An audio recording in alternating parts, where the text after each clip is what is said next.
Hello HSC 26 এবং 27 batch. আশা করি তোমরা সবাই ভালো আছো এবং সুস্থ আছো।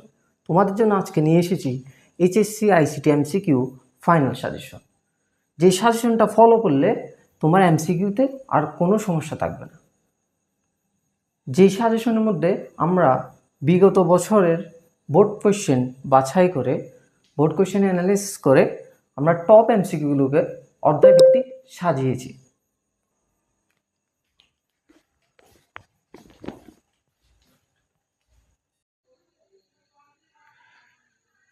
তো এখানে তোমরা দেখতে পাচ্ছ প্রথম অধ্যায়ের এমসিকিউগুলো সুন্দর করে সাজানো আছে টপিক ভিত্তিক।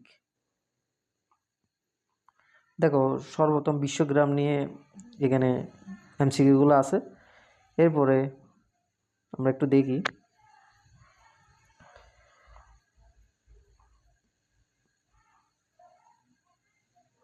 এই যে এরপরে ভার্চুয়াল রিয়েলিটি নিয়ে আছে। হ্যাঁ, মানে প্রত্যেকটা অধ্যায়ের টপিক ভিত্তিক টপ এমসিকিউগুলো এখানে সুন্দর করে সাজানো আছে। এই যে তারপর হচ্ছে কৃত্রিম বুদ্ধিমত্তা, হ্যাঁ, তারপর রোবোটিক্স,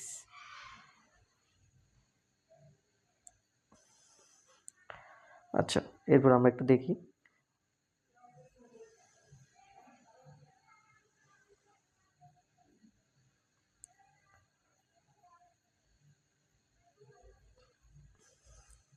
এই যে জেনেটিক ইঞ্জিনিয়ারিং। হ্যাঁ, সবগুলো টপিকেরই টপ কোয়েশ্চেনগুলো বিগত বছরের বোর্ড কোয়েশ্চেন অ্যানালিসিস করে এটা তৈরি করা হয়েছে। এই যে ন্যানো টেকনোলজি, তারপর হচ্ছে অধ্যায় 2 ডেটা কমিউনিকেশন সিস্টেম ব্যান্ডউইথ, তারপর data transmission mode, data transmission method, তারপর ডেটা কমিউনিকেশন মিডিয়া, এই যে ওয়্যারলেস কমিউনিকেশন সিস্টেম। এভাবে করে প্রত্যেকটা চ্যাপ্টারের টপ এমসিকিউগুলো এখানে সাজানো আছে 1 থেকে 5 পর্যন্ত।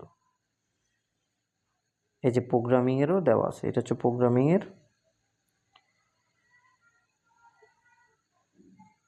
ঠিক আছে, তো এই সম্পূর্ণ সাজেশনটা তোমরা পড়বা, অবশ্যই বুঝে বুঝে পড়তে হবে।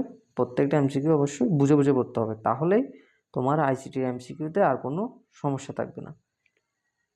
প্রত্যেকটা এমসিকিউ বুঝে বুঝে পড়বা। আর এখানে রেফারেন্সও দেওয়া আছে, এটা কোথা থেকে নেওয়া হয়েছে, কোন বোর্ডে আসছে, এখানে রেফারেন্সগুলো দেওয়া আছে।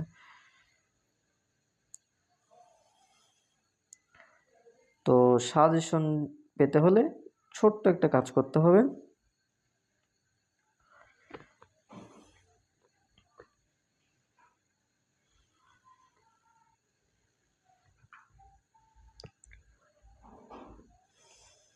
দশজন বন্ধুকে কমেন্টে মেনশন করতে হবে।